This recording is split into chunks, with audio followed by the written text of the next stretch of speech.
Full time, Tottenham Hotspur 2, Man City 2. When I was doing the player ratings for the game of Arsenal and the club known as Leeds that was played yesterday, that ended 2-2 in favor of us, that ended 4-0 in favor of Arsenal, I told you about how this game went ahead to start. First half ended in favor of Manchester City, right? And it was all about Ryan Cherki in the 11th minute and Anton Semenyo in the 44th minute. You understand? Then they went to halftime, and I was like, the game is still 2-0, and they've brought on Pape Sarr. It shows you how important Pape Sarr is to this squad of Tottenham Hotspur, because when he was off the field of play, Spurs were really lost in this game, and the midfield was being ran by Rodri and so on and so forth. But when he obviously came in through, a lot of things started to go into the way of Tottenham Hotspur. And guess what?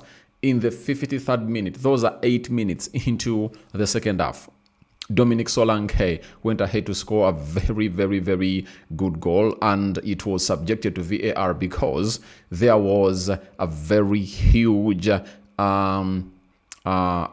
call from Man City people that he went ahead to foul Mark Gehi in there for you. And the referee said it's a goal after VAR went ahead to obviously see no foul in that. And 17 minutes later, 70th minute, Dominic Solanke went ahead to obviously make it 2-2 for the side of Spurs and the side of Manchester City. Guys, it was a game worth it.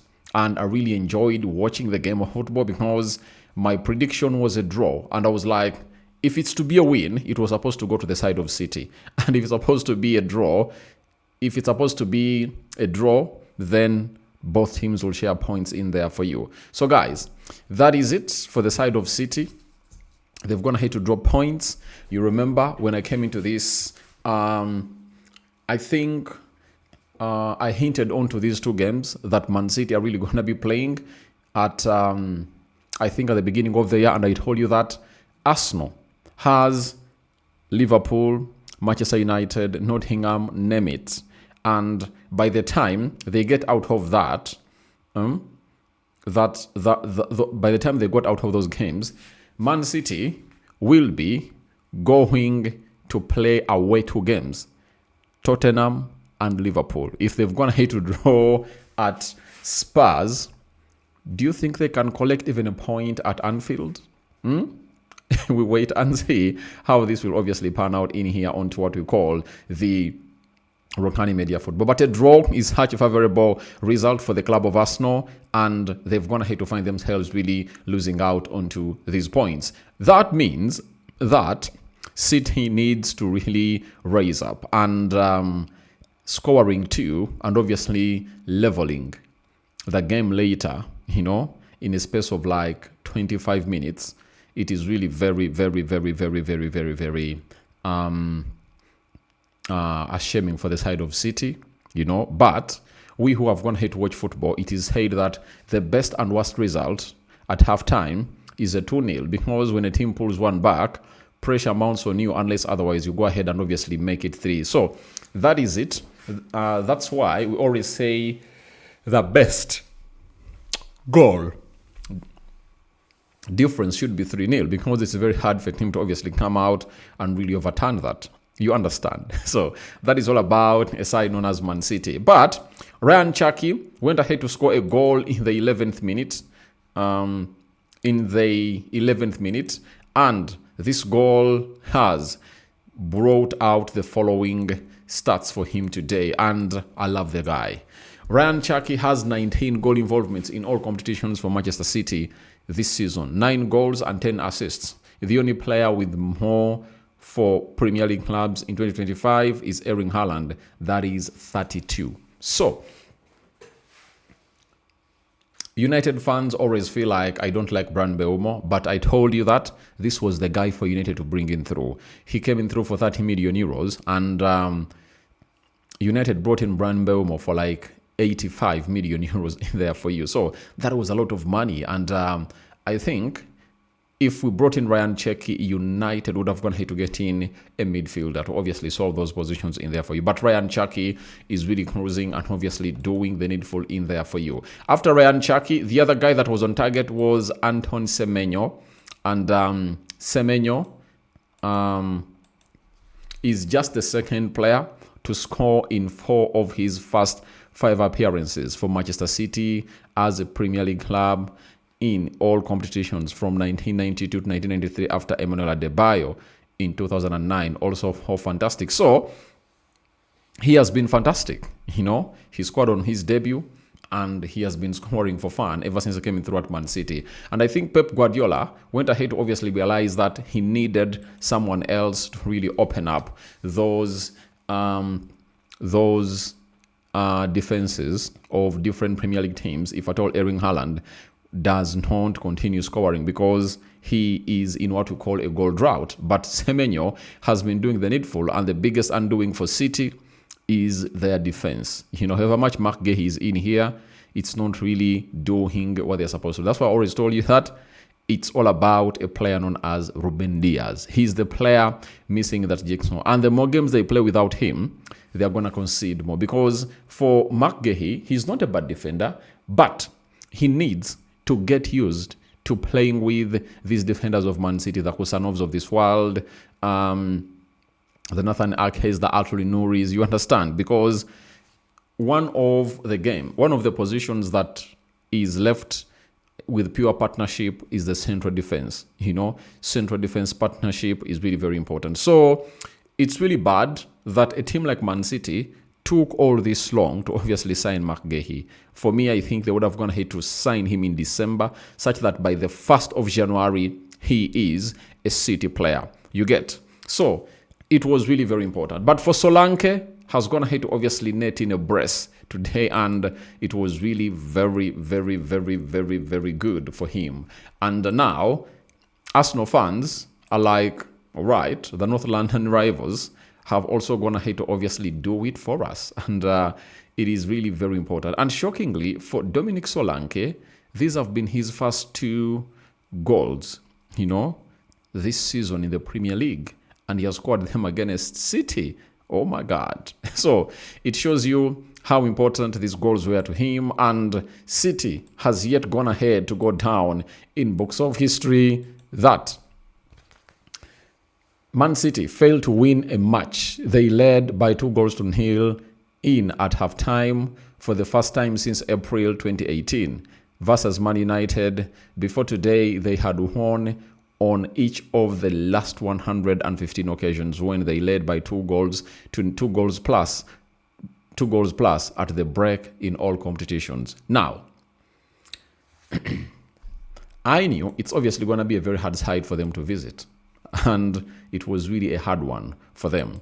And they couldn't obviously match the energy. Now, City had the following stats before we go ahead and look at the table and really get to the next games of these. I'm also going to hint a little bit about Aston Villa and to let you know that this trophy is for Arsenal. I've seen many people come out and say Arsenal cannot take the trophy, blah, blah, blah, blah. But I tell you, this trophy is for Arsenal.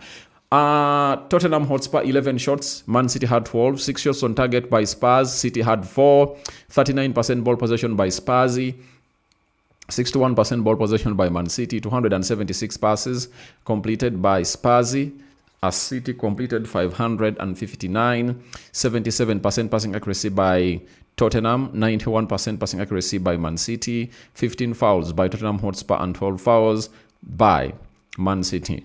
Then 3 yellow cards to either sides, no red card issued, 1 offside to Spurs and 2 offsides to Man City, 3 corners to the side of Spurs and 4 corners to the side of City. So that's how it really went down at the stadium of Tottenham Hotspur, known as the Tottenham Hotspur Stadium in there. Now, how does the table really look? The table looks as follows. Arsenal, 24 games. All teams have gone ahead to play 24 games. Arsenal is having 53 points. and they've gone ahead to score 46 goals, and they're having 17 as the goal difference in there for you. Sorry, they're having a goal difference of 29. They've conceded 17. Man City second, 47 points, goal difference of 26. They're going to score 49 goals. Aston Villa, they're having 46 points. They've lost to the United. 24 games played, they're having 41 points in there for you. And that means United is 12 points off Arsenal, right? And for Aston Villa, they are 5 points off Aston Villa, and they are 6 points off Man City. So they can continue to fight. I see Liverpool coming to the queue, knowing that if at all they beat Man City next weekend, they'll obviously see themselves at 42 points, being 5 points behind City. You know, Chelsea is there with 40 points in the 5th position. So Arsenal is really cruising. And when you look at the Premier League fixture that is really coming up, you obviously feel like something stretching to those points will obviously happen hugely. Why will it happen hugely? Because when you look at the next fixtures, again, Arsenal is going to be playing on Saturday like they did on March day 24. They're going to be hosting Sunderland, which is a must-win for them at the Emirates. And they'll pile more pressure and they'll take their tally to 9, you know, after winning that game. Then City will have to play away at Liverpool. That is on Sunday. Same time they started the game of Spursy that has seen them really lose. You get? Aston Villa will play Bournemouth on Saturday. So, by the time we end match day 25, you might find out that Arsenal has gone ahead to go 9 points clear ahead of City. It's really very possible, right? Now, match day 26. Man City will play Fulham, and Arsenal will play Brentford. And Arsenal will play Brentford. So after playing Brentford, I think that's when Arsenal will play away at Tottenham Hotspur, meaning that Arsenal, if they win their next 3 games, as I told you that, we might end the month of February when Arsenal is 10 points clear ahead of a team known as Manchester City in there for you. So it's not yet done, but I know Arsenal is really cruising to the trophy, and they are continuing to win their games, and they are really having players back. Though Mikel Merino and Bukayo Saka have gone ahead to join the injury list, and you wait for Mikel Arteta's what is it called? The pre-match press conference tomorrow ahead of that game of Chelsea to tell us who is in and who is out. Rokani David is my name. I sign out for now. See you later. Don't forget to subscribe, guys, because we want to hit 29,000 subscribers. And how do you subscribe? Go onto the left bottom corner. There is a word subscribe.